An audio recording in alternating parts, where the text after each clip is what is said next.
Bonjour et bienvenue dans le Podcapsuleur, le podcast qui aime la bière et les brasseurs. Nous poursuivons notre première saison à la découverte des brasseries belges. Depuis 2016, la bière belge est inscrite au patrimoine culturel et immatériel de l'UNESCO.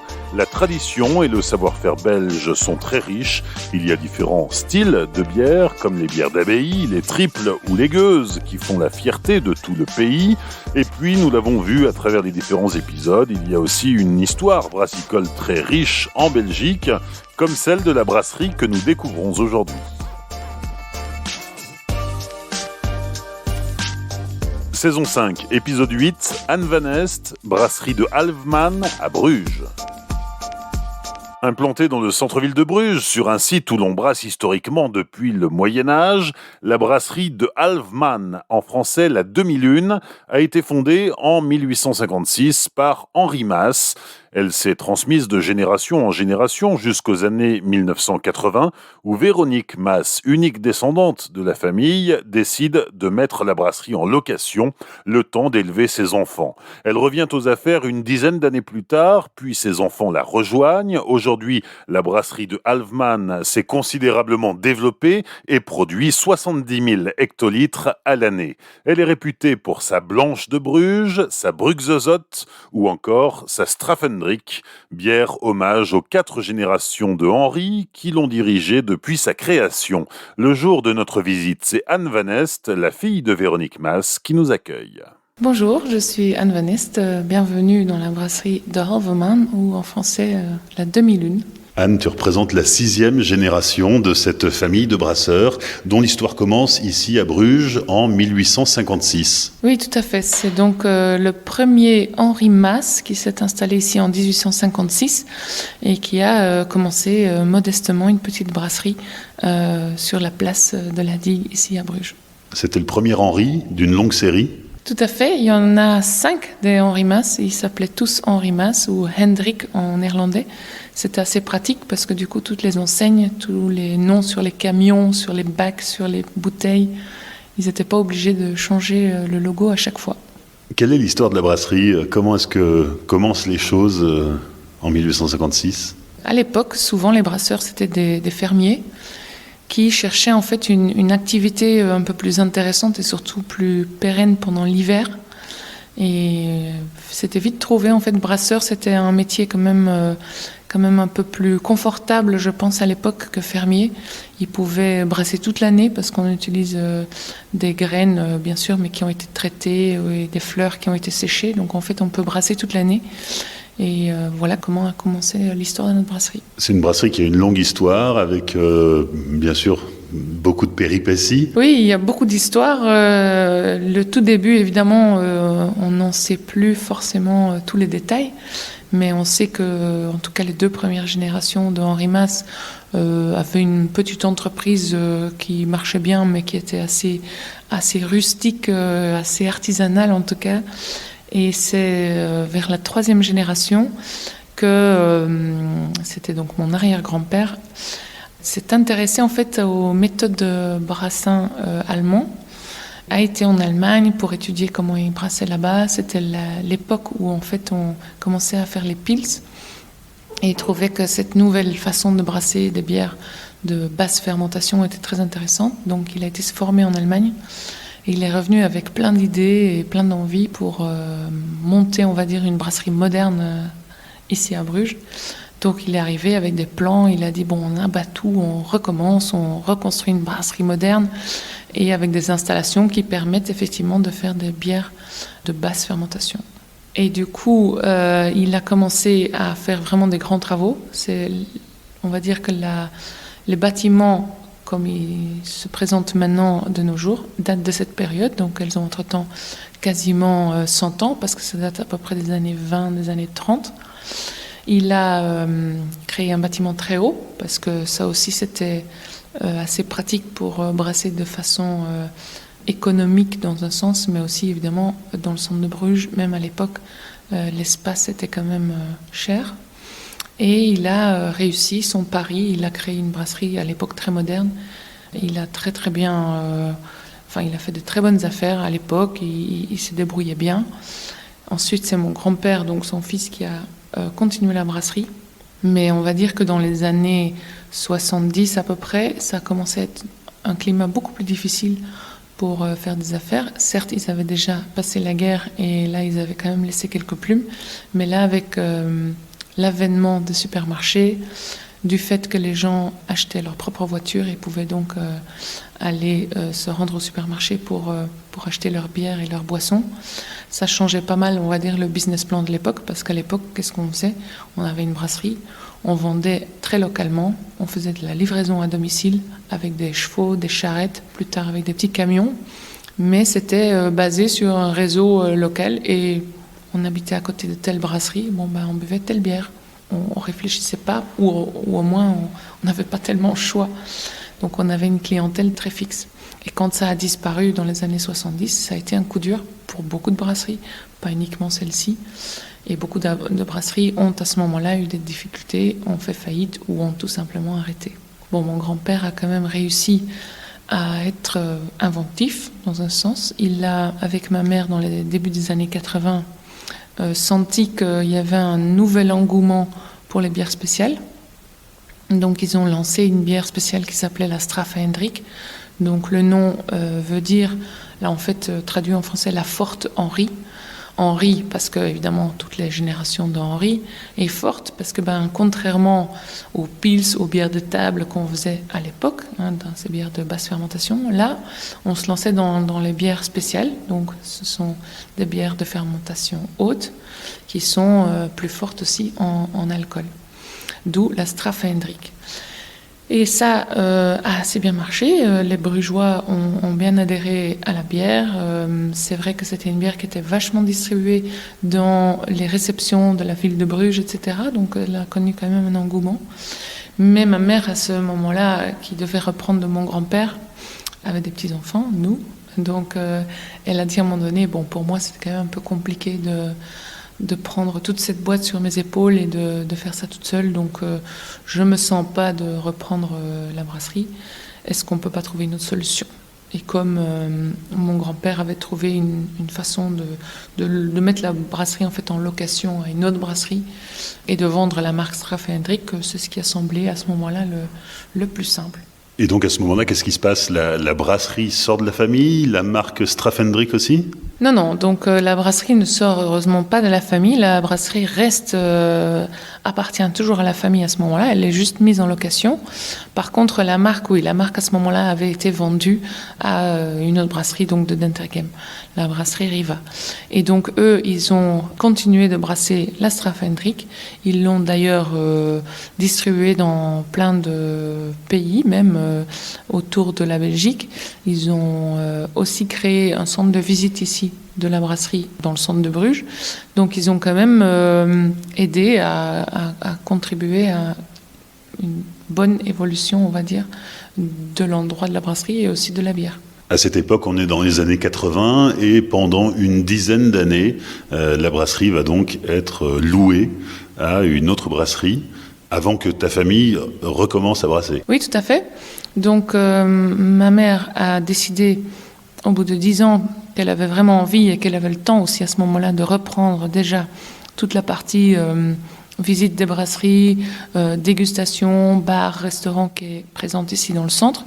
Et puis mon frère, quelques années après, s'est lancé aussi dans l'aventure pour à ce moment-là vraiment rebrasser ici dans le site et de recréer une nouvelle marque de bière qui était la Brugse-Zot, donc le fou de Bruges, si on veut dire, qui est une création de mon frère et qui a lancé cette bière en 2005. Alors tu nous parles de ton frère qui est brasseur, fabrique des recettes. Tu as aussi une sœur qui, elle, s'occupe du restaurant de la brasserie. Ma sœur a fait l'école hôtelière, donc elle était vraiment formée pour s'occuper du restaurant, de la partie bar. En fait, tout ce qui est ce qu'on appelle hospitality, c'est son domaine. Donc là, il y a une bonne combinaison. Dans les années 90, ta mère reprend l'activité familiale. Là-dessus, ton frère vient créer de nouvelles recettes. Les deux frangines sont embarquées dans l'aventure. Et aujourd'hui, la brasserie produit 70 000 hectos à l'année, ce qui en fait quand même une belle brasserie. On peut dire qu'il y a eu un chouette rassemblement de tous les membres de la famille qui, petit à petit, sont venus rejoindre le projet, qui était surtout quand même porté à l'origine par ma mère et puis ensuite par mon frère qui était le moteur quand même derrière cette volonté de reprendre la boîte familiale. On peut dire aussi qu'en 1856, la famille Mas s'installe ici dans cette brasserie qui est bien antérieure, c'est-à-dire qu'on brassait avant sur ce même site et peut-être même depuis le Moyen-Âge. Il y a effectivement dans les archives de Bruges des indications qui montrent clairement qu'il y a toujours eu des activités brassicoles à l'endroit depuis qu'on retrouve évidemment des données dans les archives, mais effectivement c'est un haut lieu de brassage ici. Donc la 6e génération a quand même un poids sur les épaules. Oui, il y a toujours un poids sur les épaules quand on fait partie d'une belle histoire. Maintenant on a l'avantage d'avoir aussi un joli regard en arrière. On a une histoire qu'on peut consulter de temps en temps pour voir quelles erreurs il ne faut pas faire non plus. Chose que quelqu'un qui monte sa boîte tout seul dans son coin, sans génération avant, ne peut pas faire. Donc ça a du pour et du contre. Et c'est aussi une grosse brasserie de par son nombre de personnel, 70 personnes qui travaillent ici. Il y a beaucoup de personnel parce que du coup on a des représentants, mais on a aussi des personnes au bureau, des brasseurs bien sûr, mais aussi des personnes qui font les visites guidées de notre brasserie, des personnes qui travaillent en cuisine pour faire des petits plats à la bière, etc. Donc c'est vrai qu'au final ça fait un grand groupe de collaborateurs.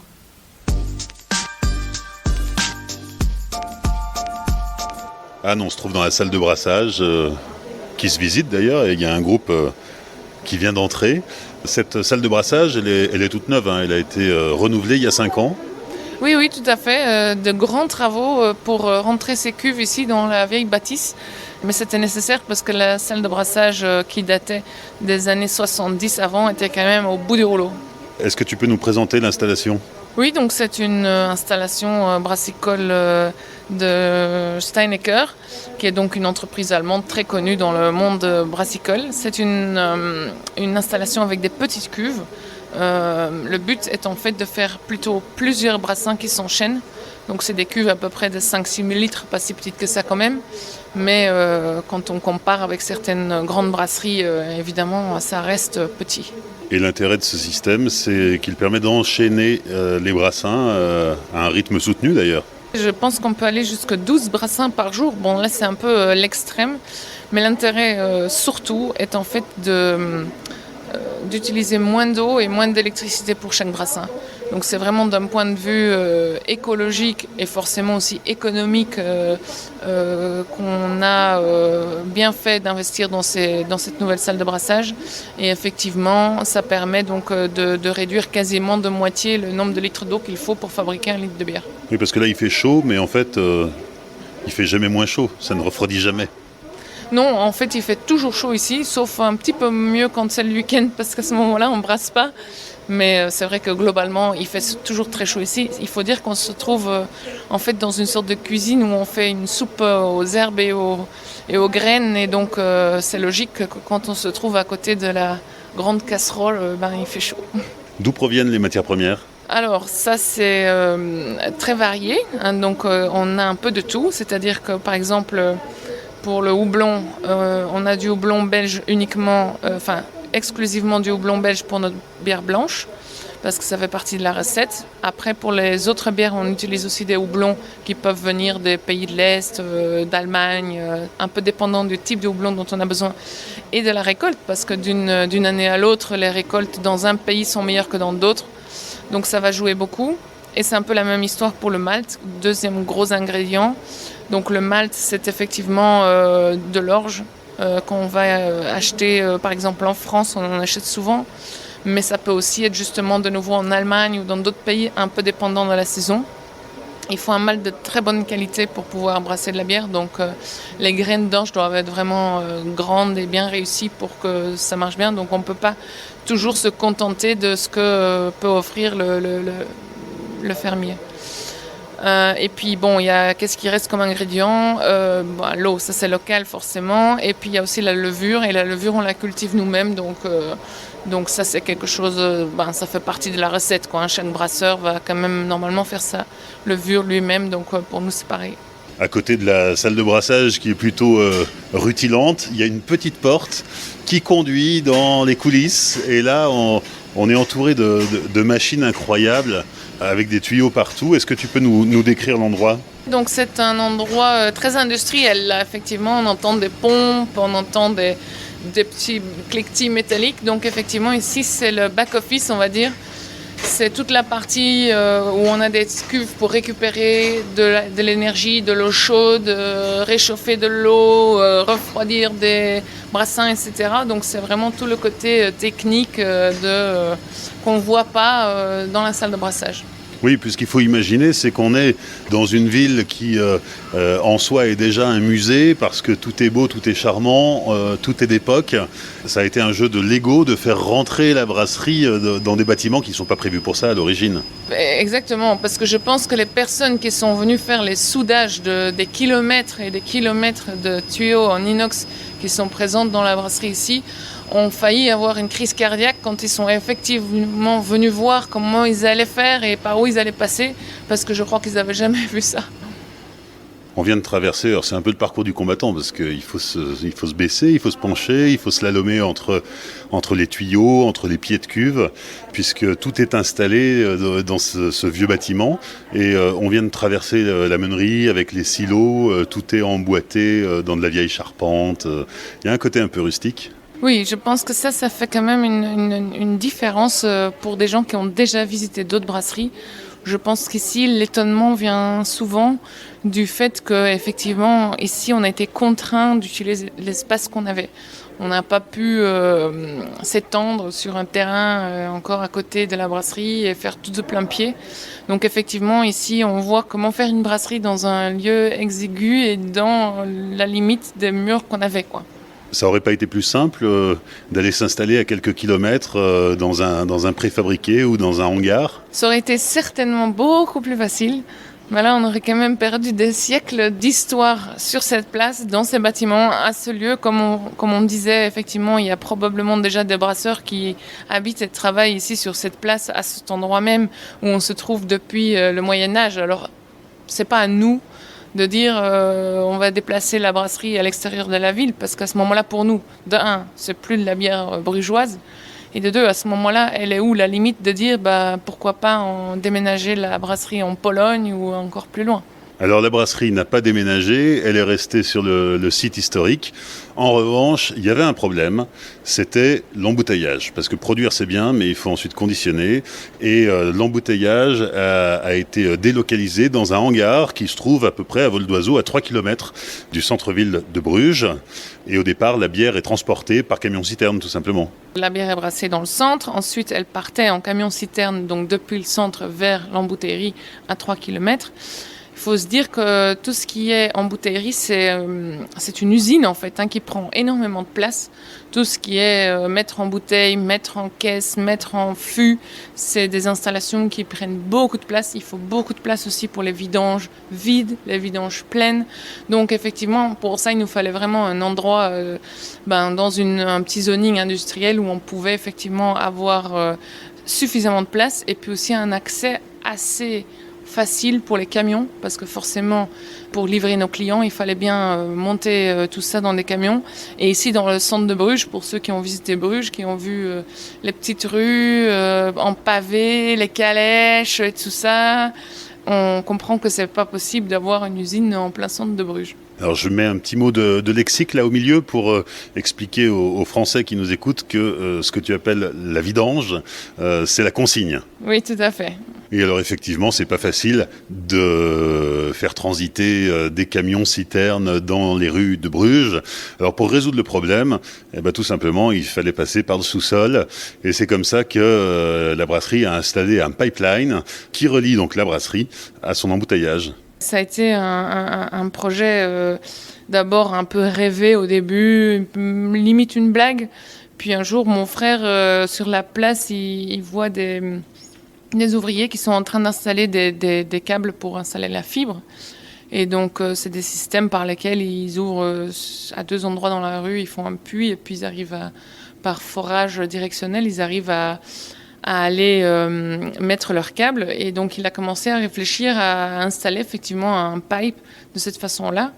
Donc entre l'idée et puis les plans et puis surtout le permis, qui ont quand même été des étapes pas évidentes à atteindre, il y a eu quand même quelques années, mais le projet a pu voir le jour.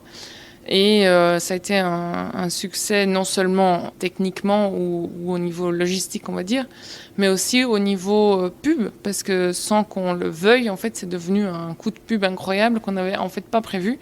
C'est-à-dire que pendant tout le processus de permis, etc., on voulait surtout pas en parler, parce qu'on craignait éventuellement que les gens se redoutent ce projet à cause de justement les rues qui soient bloquées pour les travaux, etc. Donc on s'était dit on va surtout pas en parler. Puis un jour, là où on avait le permis, on en a parlé, on a fait une petite conférence de presse avec quelques journalistes locaux. Et je pense que le lendemain ou le surlendemain, on avait déjà des amis à Paris, même à Hong Kong, qui avaient vu le message comme quoi on installait un pipeline de bière. Parce que ça a fait le buzz, quoi. Tout le monde a trouvé l'idée incroyable et rigolote en même temps. Et voilà, donc ça a beaucoup fait parler dans un sens très très positif sur la brasserie. Et on va tordre le cou à la rumeur, le pipeline alimente la station d'embouteillage et de conditionnement, mais pas encore les bars de la ville. Effectivement, c'est uniquement un pipeline qui relie la brasserie, où toute la bière est brassée, avec l'embouteillerie, où la bière est mise en bouteille ou en fût. C'est ça. Et ça nécessite quand même une certaine technicité, parce qu'évidemment, une fois que la bière a transité, la tuyauterie doit être nettoyée, doit être propre pour en attendant le brassin suivant. Oui, tout à fait. C'est quand même une petite perle de technologie, hein, tout ce pipeline et les techniques qui sont reliées des deux côtés avec des citernes pour pouvoir rincer le pipeline en permanence, etc. Tout à fait. Un pipeline, ça coûte très cher. Heureusement, on a eu 2 aides assez importantes, c'est-à-dire que on a monté un crowdfunding qui nous a permis de récolter quasiment 400 000 euros grâce à des fans de la brasserie, à des fans de l'idée de ce pipeline, qui ont contribué à plusieurs niveaux pour créer donc ce pipeline. Et le contrepartie pour les crowdfunders, c'était de la bière à vie. Donc on a eu quand même beaucoup d'amateurs pour ça. Et ensuite, on a quand même aussi eu des aides, des subventions de la région pour nous aider à faire ce pipeline. Donc ces 2 aides-là nous ont permis de pouvoir aller à la banque et dire non, cette idée n'est pas tout à fait folle, il y a des personnes qui nous soutiennent, c'est possible et soutenez-nous, quoi.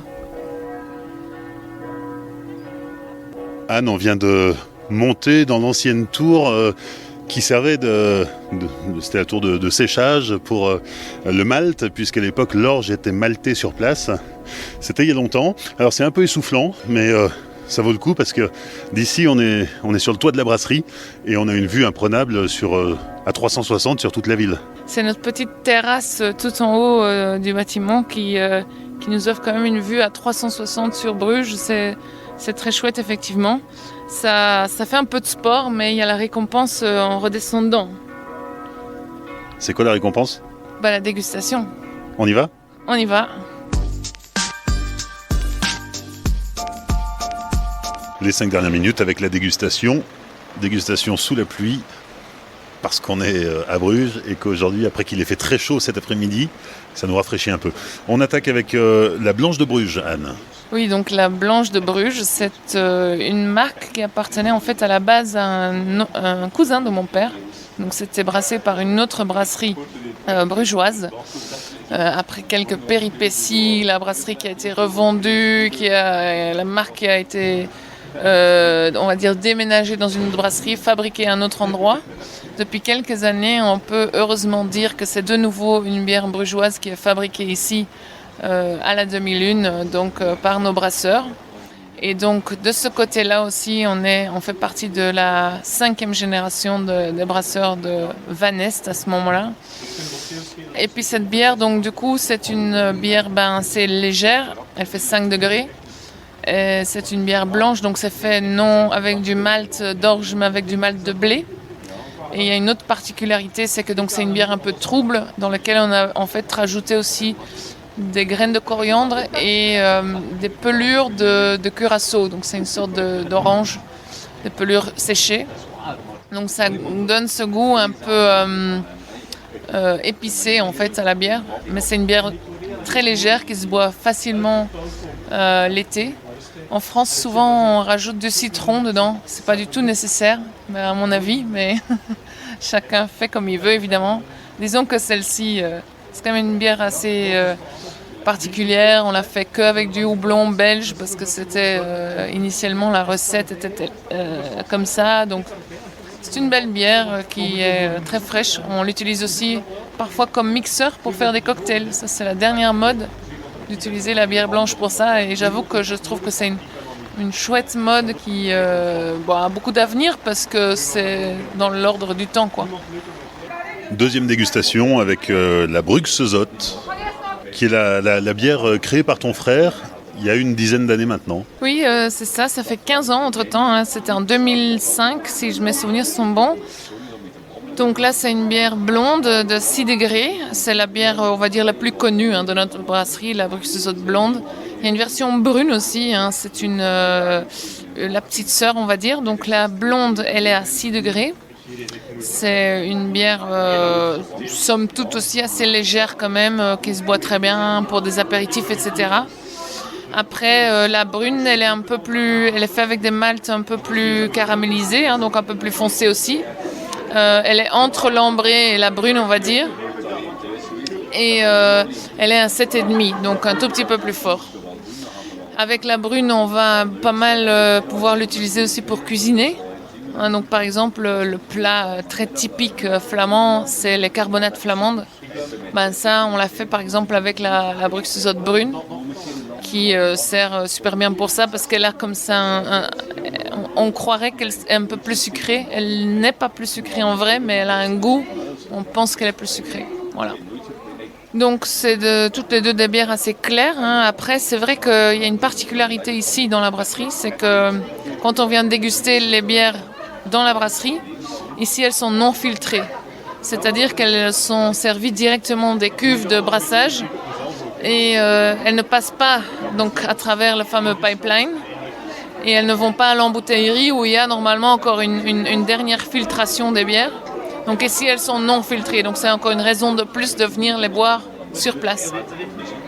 On continue avec la Strafendrick, une bière historique qui a bien failli ne jamais revenir dans la brasserie.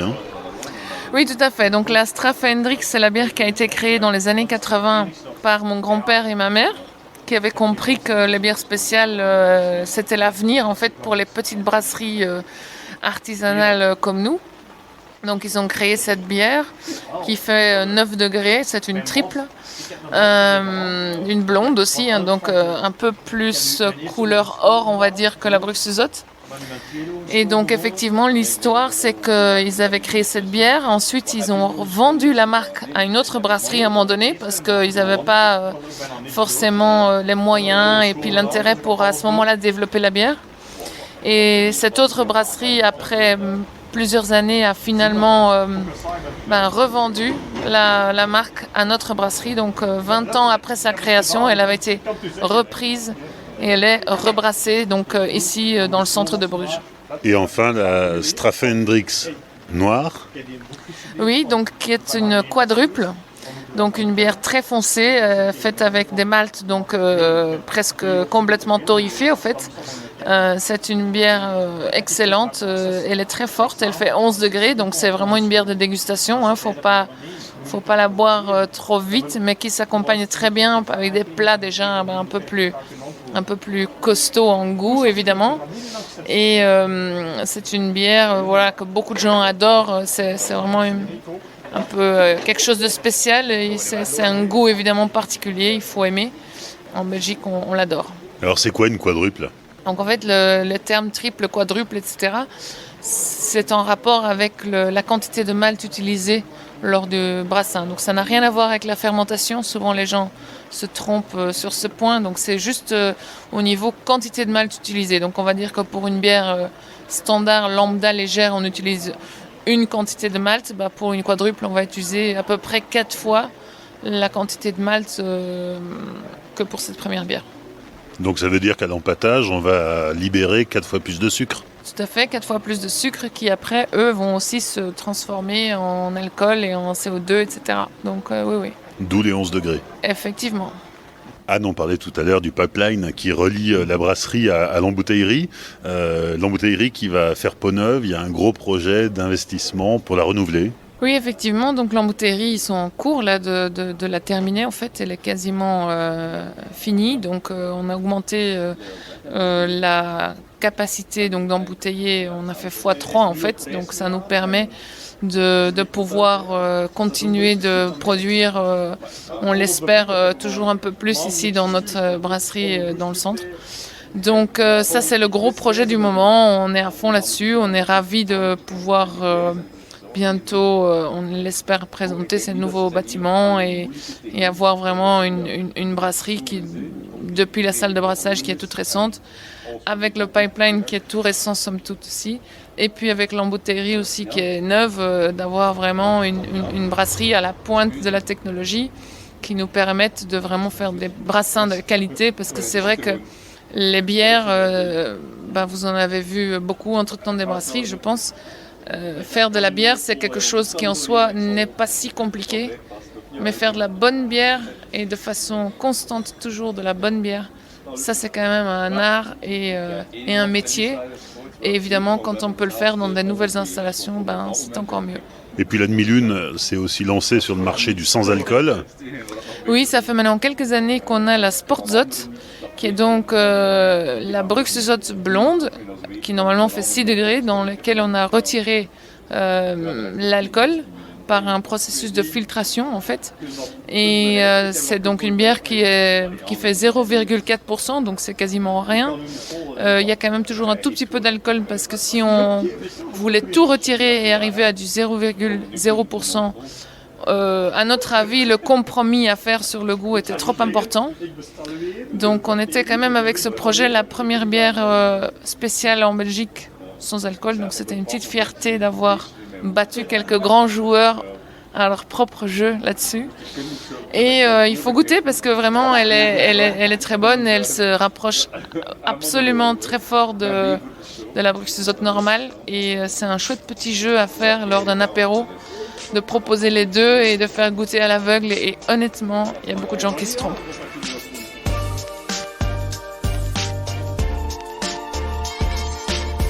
Merci à Anne Van Est pour son accueil lors de l'enregistrement de cet épisode. Sur les réseaux sociaux du Podcapsuleur, Facebook, Twitter et Instagram, vous pourrez découvrir la brasserie de Halveman en images. Pensez à partager cet épisode autour de vous. Merci de laisser un commentaire et 5 étoiles sur Apple Podcast.